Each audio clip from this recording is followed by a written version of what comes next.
Hello friends, welcome back to worship radio. ఈ వీడియోలో మనం చిదంబరం టెంపుల్ గురించి మాట్లాడుకుందాము. సృష్టిలో ప్రతి ప్రాణికి పంచభూతాలే జీవనాధారం.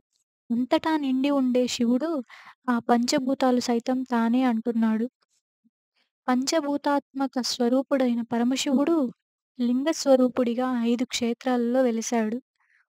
మొదటిది పృథ్వీలింగం. ఇది కంచి క్షేత్రంలో ఉంది. ఆకాశలింగం. ఇది చిదంబరం. జలలింగం. ఇది జంబుకేశ్వరంలో ఉంటుంది. అగ్నిలింగం. అది అరుణాచలం. వాయులింగం శ్రీకాళహస్తి లను పంచభూత లింగాలు అంటారు. వీటిలో 4 ఆలయాలు తమిళనాడులో ఉండగా, ఒకటి ఆంధ్రప్రదేశ్‌లో ఉంది.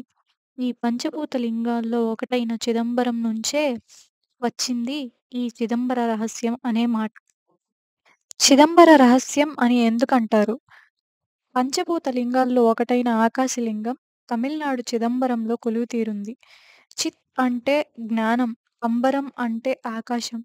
భగవంతుడికి రూపం లేదు, అనంతమైన ఆయన తత్వానికి పరిమితులుండవు అని సూచిస్తూ మూల విరాట్ ఉండాల్సిన చోట కేవలం ఖాళీ స్థలం మాత్రమే ఉంటుంది.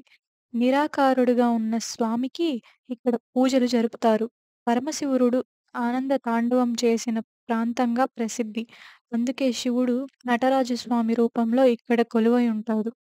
ఆ ఆలయానికి ఉన్న 9 ద్వారాలు నవరంధ్రాలకు సూచికలుగా చెబుతారు. గర్భగుడిలో నటరాజస్వామికి కుడి పక్కన ఒక చిన్న ద్వారం ఉండి, ఆ గోడపై యంత్ర అనే చిత్రం ప్రతిం ప్రతిబింబిస్తుంది. ఆ తెరను తీసినప్పుడు భగవంతుని ఉనికి తెలిపే బంగారు బిల్వ పత్రాలు వేలాడుతూ కనిపిస్తాయి. ఈ తెర బయట వైపు అజ్ఞానాన్ని సూచించే నలుపు రంగు, లోపలి వైపు జ్ఞానాన్ని, ముక్తిని సూచించే ఎరుపు రంగు ఉంటుంది. ఈ ఆలయ కథ విశేషం ఏంటంటే, చిదంబరం ఇతిహాసం ప్రకారం పరమశివుడు ఒకనాడు తిల్లాయి వనవిహారికి వెళ్తాడు. ఈ వనంలో ఉన్న ఋషులు తమ మంత్రాలతో దేవతలను ఆవాహనం చేయగలిగిన వారు. శివుడు ఆ ఋషులను పఠిస్తున్న మంత్రాలతో లొంగి పీతాంబరధారి అయి ఉసిరికాయలు తింటున్నాడు. శివుడి భార్య పార్వతి కూడా శివుణ్ణి వెంబడించింది. ఋషులు, ఋషిపత్నులు ఆ పీతాంబర వాసిని అనేక రకాలుగా స్తోత్రాలు చేశారు.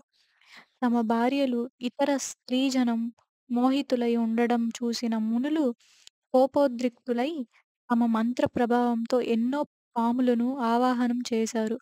భిక్షువు రూపంలో ఉన్న భగవంతుడు ఆ పాములను ఎత్తి జడలకు కట్టి నా జుట్టు చుట్టూ మెడలతో మరి నడుము చుట్టూ ఆభరణాల్లా వేసుకున్నాడు. ఆవేశం పట్టలేని ఋషులు ఒక భయంకరమైన పులిని ఆవాహన చేశారు. భగవంతుడు దాని చర్మం వలిచి నడుముకి బట్టగా కట్టుకున్నాడు. పూర్తిగా విసుగెత్తిన ఋషులు వారి ఆధ్యాత్మిక శక్తిని మొత్తం ఉపయోగించి ముయలకన్ అనే శక్తివంతమైన అహంభావి అయిన రాక్షసిని ఆవాహన చేశారు.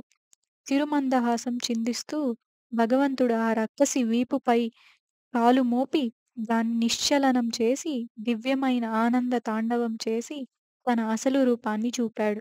ఋషులు భగవంతుడిని గుర్తించిరి. తమ మంత్రతంత్రాలు పనిచేయవని తెలుసుకొని ఆయనకు దాసోహమన్నారు.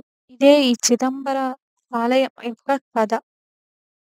వీడియో నచ్చితే లైక్ చేసి సబ్స్క్రైబ్ చేసుకోండి. Thanks for watching this video.